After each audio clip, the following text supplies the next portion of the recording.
Everyone wants to leave a legacy, but a legacy is not what you leave for someone. It's what you leave in them. So let's take a moment and let's talk about the power of investing in others.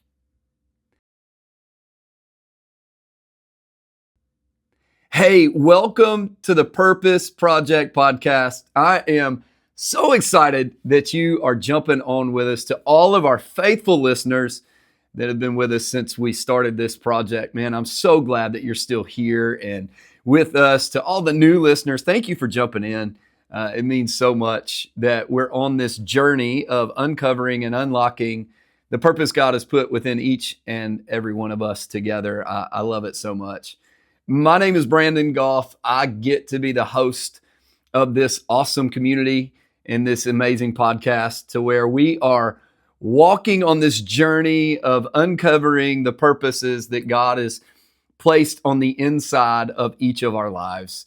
And I want to do the best that I can through this podcast to give really practical ideas, applications, and thoughts that really help us walk forward in everything that God has for us. We started this podcast to be a coaching tool to help us all uncover those purposes and walk in those purposes to the best of our abilities, the purpose that God has put on the inside of us.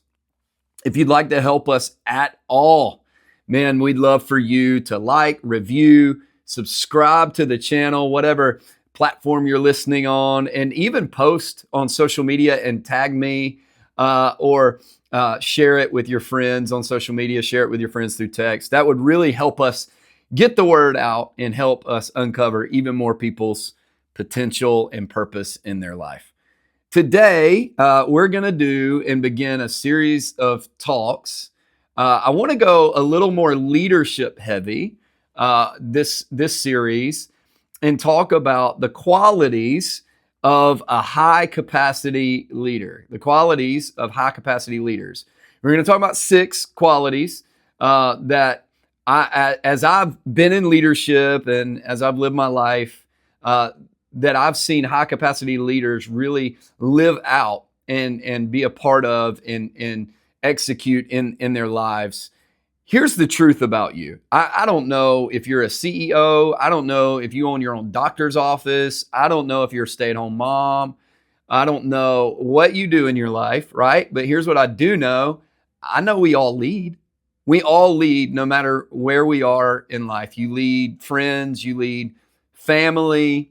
Maybe you lead a team at work. Maybe you lead a business. Maybe you're the leader of a church or a team at your church. Wherever you are, we all lead. And it looks different for everybody. But I want to take the next several weeks and really just go, here's some qualities. It's not an exhaustive list. It's not a complete list, but just some qualities that I've noticed in high capacity leaders that chase purpose and accomplish a lot throughout their life and in their leadership journey. Here's the truth. If we're going to become all God has for us, and we're going to see the purpose of God in our lives, the individual purpose that He's put on the inside of us, we have to learn how to be leaders with what He's given us, how to be leaders with what we have, the passions that He's put on the inside of us, the way that your personality is wired, the way that you interact with others, the giftings that you're just naturally good at. What makes you feel like I get to do this? You know, I want to learn how to be a leader with those things. Leaders are people that set the pace. They set the pace. They blaze the trail for others. They take the fear, I guess, out of others by going, hey, we're going to get there. Leaders see things before others see it. They really just go forward and push as hard as they can. Leaders make a difference. And here's the thing that leaders do better than anybody else. Leaders take others with them. Leaders don't go on a walk by themselves, right? Leaders bring others along the journey. Whether it's a leader in your family, so you bring your kids and your wife or your spouse with you. Whether it's a leader at work, so you bring your team on the journey of execution and excellence with you. Whether it's starting a business as an entrepreneur, you're bringing people with you to get clients and customers and to execute what's in you to do. And as we do that, the way that we blaze a trail, the way that we, set the pace and we take others with us and make a difference, the way that we're leaders is we all grow in leadership. That's a later episode, but I want to commend you that you're on this podcast. So that means you're trying to grow a little bit, right? We can all grow in leadership. I've been doing what I do as a profession. I'm a pastor in South Carolina at Radiate Church, and I do leadership coaching and consulting. And I've been doing that for 24 years of my life. That's crazy to even come close to thinking about. And I look back and I'm like, man, I got so much room to grow. There's so much more that I can do. And since we're all leaders, since we all lead families, marriages, work, or personally, the truth of the matter is, let's take a moment and go, what are some of the high quality, high capacity, the qualities of high capacity leaders that we can walk into? I want to say this to you though. The hardest person you're ever going to lead in your life is you. The hardest person you're ever going to lead is the one that you look in the mirror every single day. You are the hardest person you'll lead. And if you can figure that part out, you'll be successful in leadership. High capacity leaders, okay, are passionate about leaving a legacy and investing in others. I want to go back to the opening statement. A legacy is not what you leave for someone, it's what you leave in someone. I want to leave a legacy for my 3 kids. But it's not just what I leave for them. It's not the money and the possessions and the assets that I leave for them. It's what I leave in them. It's the character. It's the spiritual integrity. It's the disciplines and rhythms of life. It's how to handle relationships. It's leadership is about investing in others and making others' lives better, not bitter. Real, effective, impactful leaders make others' lives better. Leaders are worth their salary and worth their trust. The leaders that are worth their salary and their trust are leaders that bring others along the journey with them and help them get better. So if you're a leader and you're worth your salary in the business context, or you're worth the trust that people give you, you're worth that because you're bringing somebody with you. You're adding value into their life. You're investing in them. I tell my teams all the time, all the leaders that I coach or consult, all the leaders that I lead at our organization, at our church, I tell them all the time to duplicate yourself out of a job. Work yourself out of a job. Mentor yourself out of a job. And then the natural question always comes up from people, especially in the business function, is, okay, if I do that, then I'll be out of a job. I need a job. Like, why would I work myself out of a job? Here's why. Because if you're always duplicating yourself out of a job, you'll never be out of a job. Because you're duplicating, you're creating more leaders, you're multiplying the impact of the organization that you work for. You're multiplying the impact of what God wants to do in your life and in their life. In the family context, you're multiplying the impact that God's put on your family through your kids and through your spouse, right? You're working yourself out of a job. You're teaching people how to be self-sufficient, how to be critical thinkers, how to react well and be proactive. You're teaching people how to be great leaders and take others on the journey and invest in them as well. It's not addition to the journey. It's not addition to the vision. It's multiplication to the vision. Investing in others, I really believe, is one of the best kept secrets of high level leadership. It's one of the best kept secrets. No matter where or at what level you lead, don't find ways to just make others productive in their jobs, but find ways to make them better in their lives, right? So don't just find ways to go, how can I get this task list done in a better way? How can I help them do that? Find ways to really invest in their character, invest in their personal life and their families, invest in their goals, invest in their health, right? Have the conversations, sit down with them and go, hey, just tell me how you're doing. Like, how's life? How's your marriage? One of the questions I love to ask my staff, my married staff, is, when's the last time you went on a date with your spouse, just you and them? Right? Another question I like to ask a lot of times is, how are you feeling? How's your soul? Right? Like, what's going on? Now, clearly I'm in the church context, And so I want to talk about that. But I'll often ask this question: how are your rhythms? How are your disciplines? What are the small hinges that you're working on that lead to big doors? What are we doing to really better those that we lead rather than just manage them? There is a difference in a manager and a leader. A manager is really good at just making sure tasks get done. Leaders are really good at investing and developing others. Duplicate others to become high-level leaders themselves so that you can promote and trust other high-level leaders. Wouldn't it be amazing if all the responsibility of your job and your calling in life didn't fall just on you? Well, number one, God walks with you, right? So if he put a purpose in you, he's walking it out with you. So there's that. But what if it didn't fall all on you? What if you could develop other high-level leaders that could carry the responsibility of your job, of your family, of the call God's got on your life with you? The only way that happens is you intentionally and strategically begin to develop leaders. You're spending time with them. You're loving them. You're having fun with them. You're teaching them the basic practices of leadership and of life and how to love others well and lead others well. I actually love what Hebrews chapter 10, verse 24 says. It says, "And let us consider how to stimulate one another to love and good deeds." Here's what the writer of Hebrews is saying. He's saying, hey, let us be intentional and strategic, and let us find ways that we push others in our life, other leaders, employees, friends, family, staff, kids, whatever. Let us find ways to push them to get better, to do greater, to be a part of something more powerful. Let us consider how to love one another well and do great things together.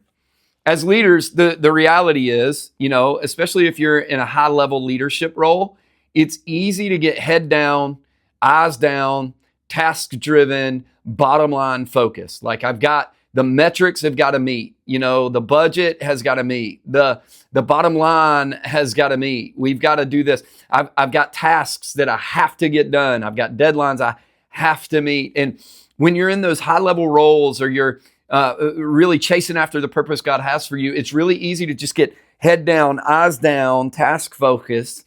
And I want to encourage you today to pick your head up and pick your eyes up and see people, to see leaders that you can develop and invest in. What if we could be intentional about pushing others on to loving others and doing good deeds, just as Hebrews 10 said? What if we could get our eyes up, right? I know there's deadlines. I know there's tasks. I know there's responsibilities. I know there's metrics. I know there's all those things that have to be done. And I'm not devaluing or discounting any of those things at all. But what I am saying is, what if we picked our heads up and our eyes up and we looked for other leaders that we can invest in and help them love other leaders and love other people well and help them do good things, go to good deeds? How much better would your office be? How much better would your team be that you lead at work or at church? How much better would your family be at home and in public when you're hanging out with others? See, there's this old phrase that when the tide rises, the boats rise. The tide in the harbor makes all the ships rise, right? And the reality is, I believe that developing leaders and investing in leaders with high character, high capacity, high intentionality, very strategic, when we invest ourselves in investing in others, it rises the tide. It makes the water go up. So all the ships in the harbor begin to go up. The metrics begin to rise. The team morale begins to rise. The fun in your family begins to rise. Why? Because I'm strategically investing in what God's put in you to do, and we're not just managing tasks to get done, but we're really investing in one another. We're not just leaving a legacy of something, but we're leaving a legacy in you. I want you to go on. One of the things in my life is I want people to go on. If they're going to leave our organization and go to another organization, I want them to be better than when we found them. I want them to be better at what they're doing. So here's some thoughts, right? I just want to give you just a few thoughts. I do this each week on investing in others. Just some things to maybe get your mind thinking, get your mind rolling on what this looks like in a family context, a work context, a church or ministry context. Here's a thought. If you don't have someone that you're strategically mentoring, you're setting yourself up to fail. if you don't have someone that you're intentionally mentoring, you're intentionally investing in, you're setting yourself and the purpose of God up to fail. So take some time, look around your area of leadership, okay? Look around your scope of responsibility and see who is on your team that is just absolutely crushing it, right? Who's the proactive one? Who's the one that sees the need ahead of time? Who's the one that has a good attitude? Who's the one that shows up early? Who's the one that is always prepared? They're meeting their quotas. They're doing the bottom line. Who's the one that is above and beyond? Find the ones that are just absolutely naturally crushing it. And find those people and begin to go, hey, I'd love to invest in you. I think there's a future in this. I think you have so much potential, purpose, and promise in your life. I'd really like to spend more time like helping you get there. So find those people and really go, hey, I want to mentor you, because the reality is if you don't have someone you're strategically mentoring or investing in, you're setting yourself up to fail. Here's another thought. Investment is strategic, not accidental. It's strategic, not accidental. I think sometimes as leaders, we can hope that we find a good leader somewhere on our team and that they just pick it up, right? And they get the stuff from us. But I want you to know that if you want to really invest and really develop other leaders and help other leaders get better, it's always strategic. You have to have a plan. Like, what am I going to do? How do I start the conversation? How do I continue the relationship? What am I going to teach them? What are the core values they need to know? All those things. What is your plan for investing in others? Are you going to read a few books together? Like, what are the demonstrative, the monumental books in your life that have helped shape you to be the leader that God's called you to be, right? And read those together. Walk through those together. Are you going to have consistent coffee meetings to where you just talk about life? You talk about character. You talk about integrity. You talk about decision-making, conflict resolution. Are you going to have one-on-ones with them and give them takeaways? And what's your follow-up and accountability system? Like, what are you going to do there? What about finding ways to bring them into the room and into meetings that you're in so that they can see how to handle themselves in high leverage situations? Teach them, how do you think through this stuff? How do you interact with others in those settings, right? How do you bring them along the journey? Investment is strategic. It's never accidental. Here's another thought. Always keep communication open. Always keep the communication open. Don't just give monologues, right? Don't just go in and go, hey, here's what I have to tell you. You need to listen to this, and then walk out of the office or walk out of the room or whatever, right? Even in the parenting realm, keep the communication open. Maybe give your thought, your leadership thought, your lesson, right? Your investment, and then give room for feedback. Go, hey, what do you think about that? Or here's one of my favorite things. Hey, I've been thinking about this, and I don't know that I got it figured out. So tell me what you think about it, right? Leave the communication open. Give feedback. Hear what they need to learn about. Look at them and go, what do you need to know? Like, what do you need me to speak into your life? What are you asking right now? What are you struggling through right now? What are you considering right now? Leave the communication open. What questions do they have that they don't need your permission for, but they need your perspective on, right? What are they dealing with on a personal level that may impact their professional output? Right? Leave that communication and that opportunity there. Don't just go in with a monologue. Sometimes that's needed, right? You need to have the hard conversations like, hey, we're not going to stand for this. This was a fail. Where did we learn a lesson? And we can't make that let that happen again. But sometimes, a lot of times, I believe it's relational more than monologue. It's, hey, well, what are we going to do? Let's have a conversation about this. Here's another thought. Celebrate successes and growth. Celebrate successes and growth. One of the proudest things that happens in my life is when one of my kids does something that I either never did or I couldn't do, or when they go one step further than I ever did and accomplish a little more than I did at their age. Man, I love that.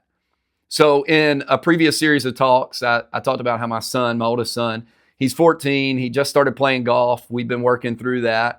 But he decided, even though he's new at golf, honestly, he's not that great. But he wants to try out for the golf team for his school. And I'm like, all right, awesome. That's great. We don't know if he'll make the team. In fact, at this recording, I'm going this afternoon to take him and drop him off for his tryout.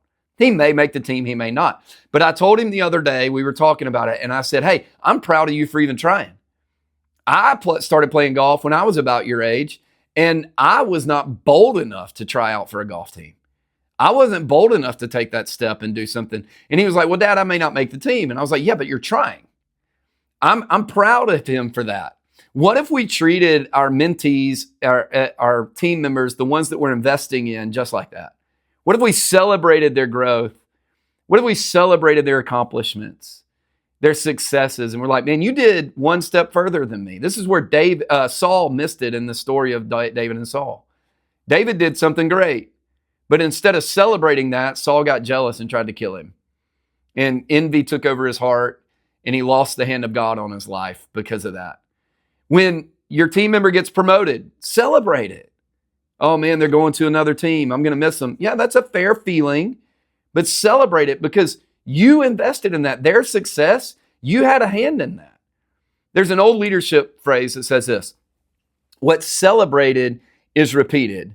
So I want to encourage you in work, in family, in leadership, in life, celebrate as much as you absolutely can. It'll make you a better leader. It'll make them a better leader. It'll make your team better. It'll give encouragement for your team to move up the totem pole and get better at what they do. Find reasons to celebrate success and growth. So here's the 4 thoughts again. If you don't have someone you're strategically investing in, you're setting yourself up to fail. Investment is strategic, not accidental. Let's keep the communication open. And then find reasons to celebrate success and growth. Mentorship, investment is intentional, it's strategic. Honestly, I don't want to give you a false sense of this is easy. It's not easy, it's time consuming, and sometimes it's incredibly frustrating. But hear me, it is always worth it. It is always worth it to go in and help somebody else uncover their purpose. One of my mentors, before he passed away years ago, he used to say this to me all the time. I want to enter the gates of heaven on empty. I want to enter the gates of heaven on empty with nothing left to give. I want to go in limping because I gave everything I had away to people on earth. He would say this: I want to leave in others what I wish people would have left in me. Man, what a legacy. Let's live our life as we're discovering the purpose God has for us, as we're living out the purpose God has for us in this world. Let's leave it all on the field, if you will. Let's invest it all in others. Let's live empty. That we're giving spiritual wisdom and practical wisdom and helping uncover the purpose in others to the best of our ability. Here's the truth that I want to end with today. Leaders that lead alone end up burning out alone. Leaders that lead alone end up burning out alone. And it is a lonely, lonely, painful burn. So this week, take some time to identify some people in your life that you want to invest in. Who are people at work on your team that you lead that, hey, I want to invest in them? Who are people in your small group at church that you want to invest in a spiritual way and help them uncover the purpose? How can you invest in your kids or your spouse to help them uncover purpose? Who are some people that you really need to take time to strategically and intentionally develop and invest in? And then do this. Develop a plan on how you're going to do that. What does that look like? What does that mean? I promise, at the end of it, they will thank you and you will thank yourself. And your job, if you're doing it professionally, will thank you too. And not to mention, here's the truth. You're really helping others unlock the purpose God has put inside of them. And I think God would be pretty proud of that. So this week, take some time, find some people that you need to intentionally and strategically invest in, figure out a plan of what that looks like, and then get after it. Go for it. Start the relationship and begin investing. Next week, we're going to discover and discuss another attribute of high capacity leaders, And it's this: operating with excellence. And what does that look like? And what does that mean? Here's what I want you to remember. You matter to God. You matter to me. You have a purpose. You can change the world. So now let's get after it. I'll see you next week.